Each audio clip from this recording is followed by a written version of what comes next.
Hello guys, welcome to my YouTube channel. কেমন আছো তোমরা?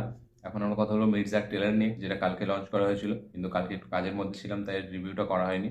তো ট্রেলারটি দেখলাম, কেমন লাগলো আমার এই ট্রেলারটি, সেটা নিয়ে কথা হবে। চলো ভিডিওটা শুরু করা যাক। সবথেকে প্রথম যেটা আমি বলবো, এই ট্রেলারটা ব্যাপক হয়েছে, কারণ অঙ্কুশ যেরকম প্রমিস করেছিল যে মানে এই সিনেমাটির এক্সিকিউশন ওয়াইজ এবং প্রেজেন্টেশন ওয়াইজ সিনেমাটি মানে অনেক আচ্ছা আচ্ছা সাউথ ইন্ডিয়ান মুভির থেকেও হেভি হতে চলেছে, কিন্তু সেইটাই আমরা ঠিক ট্রেলারে দেখতে পাচ্ছি। সে যে প্রমিসটা করেছিল, বেশ মানে সে নিজের ওপর খুব কনফিডেন্ট, তাই জন্য সেই প্রমিসটা করেছিল এবং সেই প্রমিসটা ট্রেলারে আমরা দেখতে পাচ্ছি। ট্রেলারটা সলিড বেরিয়েছে, হেভি লাগছে। একটা বাংলা সিনেমার ট্রেলার, এটা দেখলে বোঝা যায় না যে মির্জা একটা বাংলা সিনেমা। তার যে পুরো মেকিং, তার যে পুরো ভিজুয়াল প্রেজেন্টেশন, সেটা সত্যি একটা মানে দেখলে মনে হবে যে না, এই সিনেমাটা বাংলা সিনেমা, এটা কোনো সাউথেরই সিনেমা। কারণ যে হিসাবে মেকিং ওয়াইজ এবং প্রেজেন্টেশন ওয়াইজ সেই সিনেমাটাকে এমনভাবেই বানিয়েছে, সত্যি বলছি দেখার একটা মজা আলাদা আছে।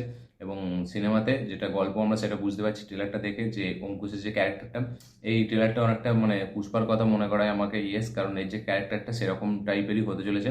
অঙ্কুশ একজন সে আউটসাইডার, সে একটা গ্যাংয়ে ঢুকছে এবং গ্যাংয়ে ঢুকে সেখানে যে মেন সুলতান, মানে যেটা কৌশিক গাঙ্গুলি প্লে করছে, হয়তো তাকে মানে সরিয়ে সেই মানে ওই গ্যাংটা লিডার হতে চাইছে এবং সে হয়তো রাজত্ব করবে। এরকমই একটা গল্প, যেরকম আমরা পুষ্পাতে দেখেছিলাম যে সে একটা আউটসাইডার হয়ে সে পুরো ব্যাপারটাকে মানে বুঝে তারপরে সে আন্ডারওয়ার্ল্ডে ঢুকছে এবং ঢুকে সেখানেই এক সময় সে নিজে ডন হয়ে যাচ্ছে। সেরকমই এখানে মনে হচ্ছে। এবং আরেকটা দিক হতে পারে, কারণ যে পুলিশরা তাকে ধরার চেষ্টা করছে, মানে সুলতানের ক্যারেক্টারটা, মানে যে শহরটাকে পুরো একটা বাজে দিকে নিয়ে যাচ্ছে, তো হতে পারে যে অঙ্কুশকে আন্ডার কভার অফিসার হয়ে পাঠানো হয়েছে এবং সেখানে গিয়ে সে তার দলের মধ্যে ঢুকে তার দলের সব ইনফরমেশন নিয়ে এবং এক এক করে সবাইকে শেষ করে সে হয়তো ফাইনালি আন্ডারওয়ার্ল্ডটাকে করবে। এরকমই হয়তো গল্প একটা হতেও পারে। দুটো এক্সপেক্ট আমার লাগলো। একটা যেটা মনে হলো যে সে নিজে সবার মধ্যে ঢুকে সবাইকে শেষ করে হয়তো এই আন্ডারওয়ার্ল্ডের মানে লিডার হতে চায়। এবার আরেকটা হলো যে সে পুলিশ আন্ডারকভার পুলিশ অফিসার হয়ে সেই গ্যাংটাকে শেষ করতে চায়, এরকমও হতে পারে। কিন্তু এই দিন গল্পটা যদি আমরা সাইডে রাখি, সত্যি এর মেকিংটা হেভি হয়েছে, মানে সলিড লাগছে। একটা বাংলা সিনেমার ট্রেলার, এটা দেখেই জাস্ট অবাক লাগছে যে এরকমভাবে সিনেমাটিকে প্রেজেন্ট করা হয়েছে। এবং অঙ্কুশ যেটা এতদিন ধরে বলছিল বারবার, যে সে নিজের ওপর খুব কনফিডেন্ট এবং এক্সিকিউশন ওয়াইজ এই সিনেমাটা অনেক বড় বড় সিনেমাকে মাত দেবে, সেরকমই লাগছে। সত্যি বলছি, পিওর মানে একটা সিনেমা হয়েছে, হেভি লাগছে সিনেমাটি ট্রেলারটি দেখে। এবং তার সাথে সাথে ঐন্দ্রিলাকে আমরা দেখতে পাচ্ছি যে সেও অ্যাকশন করছেন এবং ঐন্দ্রিলা বারবার বলে এসছে যে আমি এই সিনেমাটিতে কিছু আলাদা করার ট্রাই করেছি এবং নিজে অনেকটা খেটেওছি। তো আপনারা যদি দেখেন স্ক্রিনে হয়তো বুঝতে পারবে, কিন্তু ট্রেলারে সেটাই মনে হচ্ছে। পার্টিকুলার একটা শট আছে যেখানে ঐন্দ্রিলাকে বেঁধে রেখেছে চেয়ারের মধ্যে এবং সে মানে চেয়ার থেকে উঠে ফাইট করছে। ওই যে শটটাকে যেভাবে ক্যাপচার করা হয়েছে, যেভাবে শ্যুট করা হয়েছে, হেভি হয়েছে। মানে দেখলে মনেই হবে সত্যি যে না, এটা একটা বাংলা সিনেমা না। এবং তারপরে সে যে ফাইট করছে, সে মানে গান ফাইট বলুন বা এমনি হ্যান্ড টু হ্যান্ড যে ফাইটটা করছে, সেটাকে যেভাবে কোরিওগ্রাফ করা হয়েছে, হেভি লাগছে।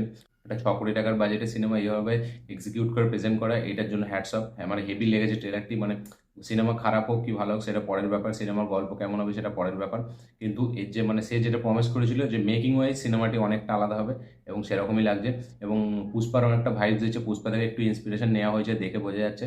তো আমার বেশ ভালো লাগছে অঙ্কুশের লুক বলুন, ঐন্দ্রিলার লুক বলুন, তাদের এক্সপ্রেশন, এবং স্পেশালি কৌশিক গাঙ্গুলি, তাকে যেভাবে ভিলেনের এটা দেওয়া হয়েছে, তার সে কমেডিও করছে ভিলেনের মধ্যে, ওই সিন পোর্শনগুলো হেভি লাগছে। এবং যে মার্ডারগুলোকে দেখানো হয়েছে সেগুলো খুবই ব্রুটালভাবে প্রেজেন্ট করা এবং অ্যাকশনগুলো অনেকটা ব্রুটালভাবে আছে। আপনারা দেখবেন যে অঙ্কুশ একজনকে মারছে, সে রডের মধ্যে ঢুকছে, তারপরে যে কৌশিক গাঙ্গুলি যে সিনগুলোকে আছে, সে যেভাবে মানে মানুষদের খুন করছে, সেখানে অনেক ব্রুটালিটি বেশ ভালো দেখাচ্ছে। এবং তার যে কমিক টাইমিংগুলো সেইটাও হেভি, মানে একটা ভিলেন সে ডেঞ্জারাস সেটা তার লুক দেখেই বোঝা যাচ্ছে, কিন্তু তার সাথে সাথে তার যে মানে কথা বলে স্টাইল, সেটা থেকে একটা কমেডি ভাইব বেরিয়ে আসছে। এবং তার মধ্যে সে কমেডির মধ্যেই বোঝা যাচ্ছে সে কতটা ডেডলি হতে চলেছে এই সিনেমাটিতে। এবং ঋষিকেশকে আমরা দেখতে পাচ্ছি, সে পুলিশ, সে মানে এই শহরটাকে মানে পরিষ্কার করতে চাইছে এবং তাই জন্য সেই সুলতানের মানে পুরো গ্যাংটাকে শেষ করতে চায়। ঋষিকেশকেও বেশ ভালো লাগছে, সে পুলিশ অফিসার চরিত্র বেশ তাকে মানাচ্ছে। এবং তার সাথে সাথে আমরা এখানে দেখতে পাচ্ছি মানে বেস্ট ফাইট আছে, অনেকগুলো ফাইট সিকোয়েন্স আছে এখানে, খুব অ্যাকশন থাকতে চলেছে। এবং অ্যাকশনগুলোকে যেভাবে কোরিওগ্রাফ করেছে, একটা মানে একটা সিন আছে যেখানে মানে অঙ্কুশ একটা চাকু ঘোরাচ্ছে এবং তার সাথে সাথে কিছু যে নাইফের শটগুলো আছে হেভি লাগছে, ছুরি দিয়ে সে যখন মারছে। এবং লাস্ট শটে যখন সে বন্দুকটা নিয়ে বেরোচ্ছে, ওই শটটা জাস্ট মানে হলে সিটি তালি পড়বে, এত সুন্দরভাবে ডিজাইন করা হয়েছে শটটাকে। বন্দুকটা নিয়ে যেভাবে আসছে এবং তাকে শটটাকে যেভাবে নেওয়া হয়েছে একদম ক্লোজ থেকে, হেভি লাগছে। বন্দুকটা যেভাবে চালাচ্ছে দেখার মজাটাই আলাদা। একটা কেজিএফ এর কথা মনে পড়বে লাস্ট শটে, কেজিএফ বিক্রমে যেরকম আমরা দেখেছিলাম, তাতে হ্যাঁ মেশিন গান ছিল, এতে এমনি বন্দুক, কিন্তু একটা সেরকম ভাইবস দেবে এবং কি অনেক মানে ইন্সপিরেশন নিয়ে বানানো হয়েছে দেখে বোঝা যাচ্ছে। এবং সেটা ঠিক, আমি বলবো বেশ ভালো করেছে। পুরো মানে ট্রেলারটা জাস্ট অসাধারণ হয়েছে, হেভি বেরিয়েছে। এবার ট্রেলারটা দেখে সিনেমাটা দেখার জন্য একটা এক্সাইটমেন্ট বেড়ে গেল। সিনেমাটা খুব ভালো হতে চলেছে। এবং একদম লাস্ট শটে আমরা দেখতে পাচ্ছি ক্যামিওটা কার সেটা বোঝা যায়নি, শুধু পায়ের শট থেকে নেওয়া হয়েছে। মানে সবাই দাঁড়িয়ে আছে, ঠিক আছে, তাই হাতে বন্দুক নিয়ে, এবং তার মধ্যে মানে দরজা খুলে সে এন্ট্রি নিচ্ছে। মানে ওই সিনটা হেভি হয়েছে ট্রেলারে, মানে সিনেমাতে যখনই আসবে মানে অডিয়েন্স পাগলা হয়ে যাবে, মানে সিনটাকে যেভাবে ক্রিয়েট করা হয়েছে। এবং কার ক্যামিও এটা এখনো জানা যায়নি, জিৎ দেবেন না প্রসেনজিতের না জিজু সেনগুপ্তর, সেটা এখনো পুরো শিওর হয়নি। তারা বেশ ভালো লুকিয়ে রাখার প্ল্যান করেছে, হেভি লেগেছে, মানে তারা যে এটা সক্ষম হয়েছে লুকিয়ে রাখতে, এটা আমি বলবো তাদের এটা খুবই ভালো একটা জিনিস। সিনেমা হলে দেখলে অডিয়েন্স বেশি খুশি হবে রাদার দেন আপনার ট্রেলারে দেখলে। সিনেমার জন্য এটা বাঁচিয়ে রাখা দরকার।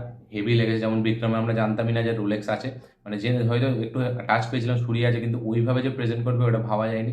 এবার দেখা যায় বাংলা সিনেমাতে সেরকম হয় নাকি। এবার আমার কোথাও না কোথাও ট্রেলারটা দেখে মনে হয় সিনেমাটি হিট হতে চলেছে, এবং এর পরের পার্টটার জন্য মানুষের একটা অ্যান্টিসিপেশন তৈরি হবে। বাংলাতে এটা প্রথম হলো, এবং ট্রেলারটা আপনারা সকলেই জানেন সবাই ছেড়েছে, মানে সবার এ থেকেই ছাড়া হয়েছে। বেশ ভালো লাগছে এই যে একতাটা, সেটাও খুব ভালো লাগছে, এবং তার সাথে সাথে ট্রেলারটাকে যেভাবে এডিট করা হয়েছে, ট্রেলারটা যেভাবে ছেড়েছে, মানে যেভাবে প্রেজেন্ট করেছে, এক্সিকিউশন করেছে, মেকিং ওয়াইজ আলাদাই লাগছে, মানে একটা বাংলা সিনেমা মনেই হবে না। এবং অঙ্কুশের সত্যি কথা যে সে এত মানে বড় বড় কথা বলেছিল যে না এটা খুব হেভি হবে, প্রত্যেকটা জায়গায় সে যে এত কনফিডেন্ট, প্রত্যেকটা ইন্টারভিউ আপনারা দেখবেন সে খুব নিজের উপর কনফিডেন্ট সিনেমাটাকে নিয়ে, সেটা কিন্তু ট্রেলারটা দেখে বোঝা যাচ্ছে। কোথাও না কোথাও কি এটা মনে হচ্ছে যে না অঙ্কুশ যেটা বলেছে সেটা করে দেখিয়েছে, এবং এটার জন্য তাকে হ্যাটস অফ যে সে এইরকম মানে ঝুঁকি নিয়ে এত সুন্দর একটা কাজ করে দেখিয়েছে। তো এর জন্য অঙ্কুশকে আমার হেভি লেগেছে। তো ট্রেলার ওয়াইজ ট্রেলারটি অসাধারণ হয়েছে, ব্যাপক হয়েছে, সলিড হয়েছে ট্রেলারটি। আর একটা কথা, এই সিনেমাতে সবাইকে স্পেস দেওয়া হয়েছে, একদম সবাইকে মানে খুব ভালোভাবে স্পেস দেওয়া হয়েছে। সে নায়িকা বলুন বা সাপোর্টিং কাস্টে যারা আছে সবাইকে দুর্দান্তভাবে স্পেস দেওয়া হয়েছে। এমন নয় যে হিরো সেন্ট্রিক, অঙ্কুশ একটা বড় হিরো তার জন্য মানে অঙ্কুশকে মেইন সেন্ট্রিক হিসাবে রাখা হবে, ফোকাস দেওয়া হবে, এমন না। যেহেতু এটা একটা গ্যাংস্টার গল্প, এবং এটা দেখে বোঝাই যাচ্ছে অনেকটা পুষ্পা থেকে ইন্সপিরেশন নেওয়া, কিছুটা মানে বিক্রম থেকেও নেওয়া আছে, তো দেখে বোঝা যাচ্ছে। তো সেই হিসাবে আমি বলবো বেশ ভালো হয়েছে, সবাইকে স্পেস দিয়েছে। এবং পার্ট 2 এর জন্য যে হিন্টটা ছাড়া হয়েছে সেটা এই সিনেমার হাইলাইট হতে চলেছে। তো আমার বেশ ভালো লেগেছে মেকিং ওয়াইজ, অ্যাকশন ওয়াইজ, এবং সবার ক্যারেক্টার যেভাবে তারা পারফরমেন্স দিচ্ছে হেভি হয়েছে। ট্রেলারটি খুব সুন্দর, ভিজুয়ালি হেভি লাগছে। একটা যে ইয়োলিশ ভাব রেখেছে ওটা খুব সুন্দর, টোনটা হেভি লাগছে। এডিটিং স্টাইলও খুবই সুন্দর, প্রেজেন্টেশন হেভি। তো এবার দেখা যাক সিনেমাটি কেমন হয়, সিনেমাটি কিছুদিন পর আসছে। তো ওভারঅল আমার এই ট্রেলারটি হেভি লেগেছে। আপনাদের কেমন লেগেছে অবশ্যই কমেন্ট করে জানাবেন। আমার এই ভিডিওটি ভালো লাগে থাকলে লাইক শেয়ার কমেন্ট করুন। যারা যারা আমার চ্যানেলে নতুন এসেছেন চ্যানেলটিকে সাবস্ক্রাইব করুন, বেল আইকনটা প্রেস করতে ভুলবেন না। দেখা হচ্ছে পরের ভিডিওতে, ততক্ষণের জন্য বাই।